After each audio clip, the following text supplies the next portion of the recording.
Might take some time to get this weight above my chest.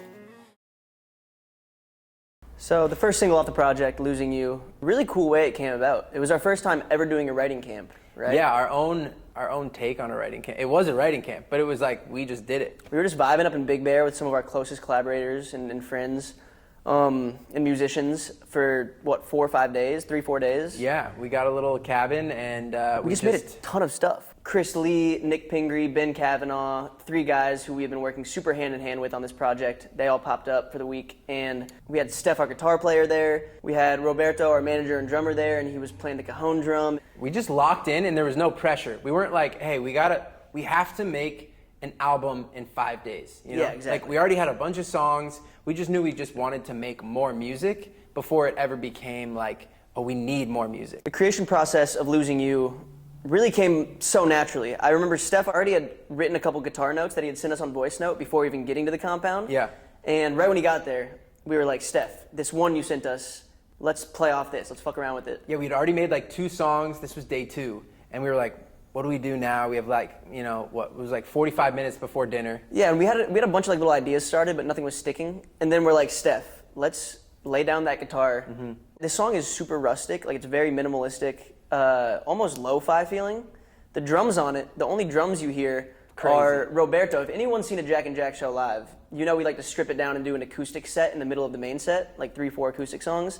And Roberto, our drummer, he'll pull up to the front and he'll get his cajon drum. It's called a cajon. And basically it's this wooden drum. He opens up the bottom a little bit so there's a little air going through so it kind of reverberates a bit more.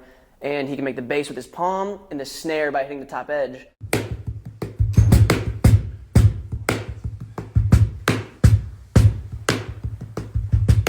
We were like, yo, instead of adding the cliche played out 808s and, you know, trap snares and, you know, an angle we easily could have gone on this record. Yeah, we didn't need this song to be that. We wanted it to stay chill throughout the entire record. And so the drums you hear is just Roberto.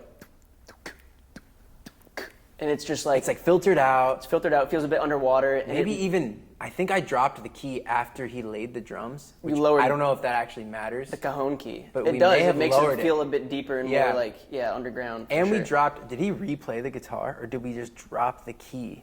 I don't know. We might have switched it from his original key, but I remember I got on Splice, which is a great tool for indie aspiring producers, and I was like, all right, let me find some loops that are within the key. I forget what key it was, but I found pretty much an Aloe Black Direct it was the sample. That was a loop that I found on Splice, and then you'll hear like an Aloe Black-esque singer.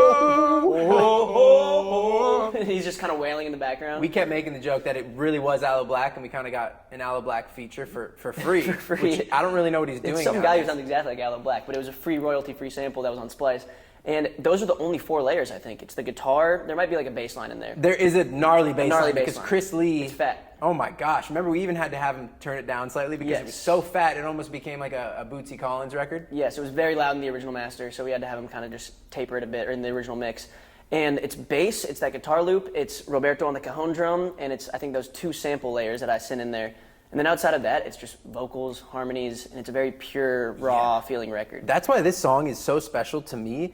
We've worked with Roberto and Steph for over 10 years now, which is insane. We met them in August of 2014, and we've been touring with them since then as well, which is just insane. We've always talked about, hey, let's get in the studio and like actually get creative on something. It never happened until yeah, because you guys are always playing with us, and like it'd be fun to have you play your own part. And it's just crazy that 11 years later in Big Bear, we finally got a record in. On accident too, because remember, I don't know who said it, maybe Nick or Chris was like, yo, let's get Roberto to play the cajon. And it just happened naturally. We weren't like, okay, this is the song where we're going to use Steph and Roberto and it's going to be this whole thing. Purely and now organic. It just happened and it just grew on its own, and that's why it's really special to me. To me, it's like a very special, it's on the somber R&B side of J&J, which is like one of our very distinct, I think, like subsections of the J&J, what would you call it, multiverse? 100%, I mean, well said. Yeah, it kind of reminds me of like, you know, the 2 cigarettes, the distance. More distance to me because distraction then has, all those songs that you just mentioned have like, at some point they kind of like have 808s or drums of some sorts. And so this, or some sort. So this song is just so unique to us because it never like drops in. There's no drop ever. It's just a cruise, just a beautiful. lonely night. You're not really gonna put this on at a pregame. You know, you might kill the vibe, but you're definitely gonna. You put would it kill on. the vibe if you put it on a pregame. Yeah. But on a long, like lonesome night drive, when you're Yeah. just in your thoughts, like, or fresh off a breakup. I mean, we'll get into like the lyrical content of it and like the meaning, but yeah, I'm just excited for you guys to hear what we've been cooking up. This whole project's gonna be amazing. Lead single, "Losing You," is a special one though. That's for sure.